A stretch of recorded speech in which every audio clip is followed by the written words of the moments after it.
everyone, once again, welcome to my kitchen. This is Chef Deborah. And of course, today is a holiday season. Merry Christmas and a Happy New Year to everyone. Okay, today I'm going to teach you how to make or prepare buko salad or fruit salad. Okay, so what ingredients we need? Okay, the ingredients that we need, of course, I have here fruit cocktail. Okay, one big fruit cocktail. I already drained it. Okay, I have here also fresh seedless grapes. Okay, I will put this one also, the smaller seedless grapes. Sorry. And then I don't have fresh buko here in UAE because it's very hard to find here fresh buko. So I will use this makapulo. Okay, I get 3 jars of makapulo, 340 gram each. So this is 3 jars. I drained also already. And then I have here also this one, nata de coco, 1 jar. I already drained also. And then we have kao, okay, 1 jar as well. I drained also. And then of course we have here the condensada, Alaska condensada or condensed milk. I have 2 cans. And then I will put also peach. Okay, I cut it into cubes. Okay, this is half, it's halves, but I cut it into cubes. Okay, and then I have here raisins as well, 1 pack of raisins. Okay, at like 120 grams like this. And then I have shredded cheese, cheddar cheese. Okay, this is 125 grams. And then I have here this one, Nestle's cream. Okay, 3. And then pineapple tidbits. I have also here 1 small can. And then 1 cup of sugar. Okay. All we need to do, just put all together, all the fruits inside. Okay. So I drained already this one earlier. So I will put the fruit cocktail inside the mixing bowl. Okay. Just put the fruit cocktail. This is very easy, you know. Very easy dessert.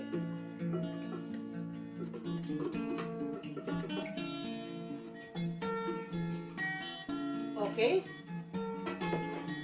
And then next, I will put the makapulo. Makapulo, or if you don't have makapulo, you can use also the fresh buko, the shredded, okay? And then add the nata de coco and the kaong. I really feel, you know, the spirit of Christmas here in my kitchen. I really miss Philippines, you know, how we celebrate Christmas. And then I will put the pineapple.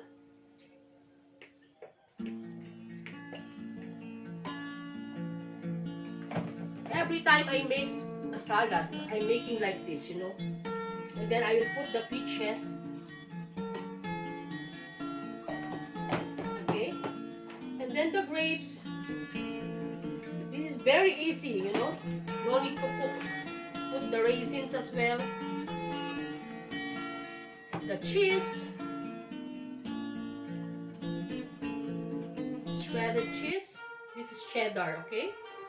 Use cheddar, okay? And then 1 cup of sugar. Okay. Put 1 cup of sugar. Don't forget to put. Okay, 1 cup of sugar. So now we just mix, okay?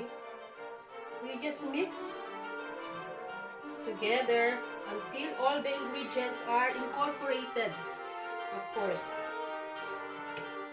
You know, I really miss the Christmas in the Philippines, because in Philippines it's very different how we celebrate Christmas than here in UAE.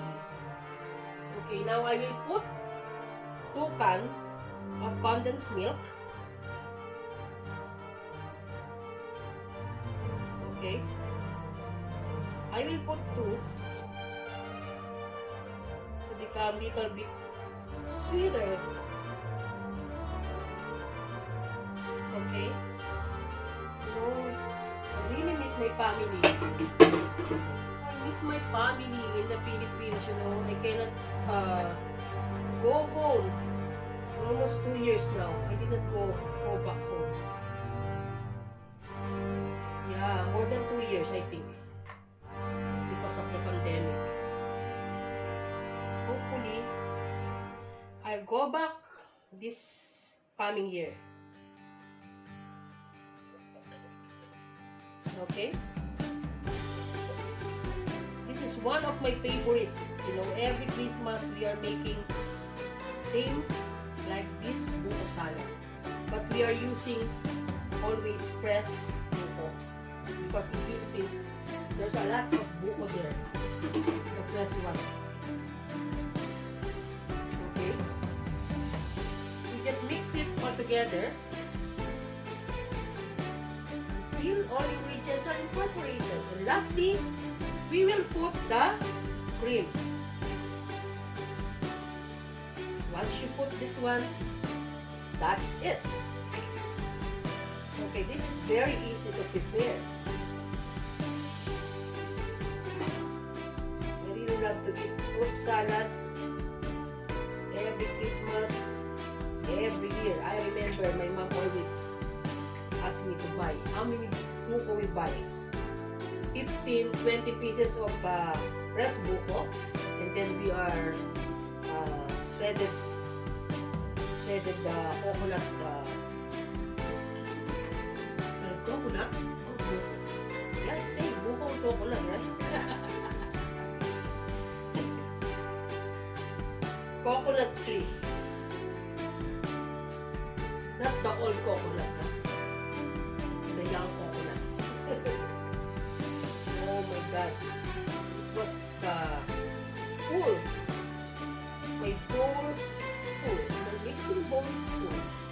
Wow. It's very nice, guys. After mixing this one, you have to chill it to your chiller or freezer. Okay? It's up to you. But you know, me, when I'm eating fruit salad, I always wanted it not frozen. Because when it was only chilled, you know, I feel more the taste than it's frozen. But somebody like it was frozen. They like frozen. But me, no. I like only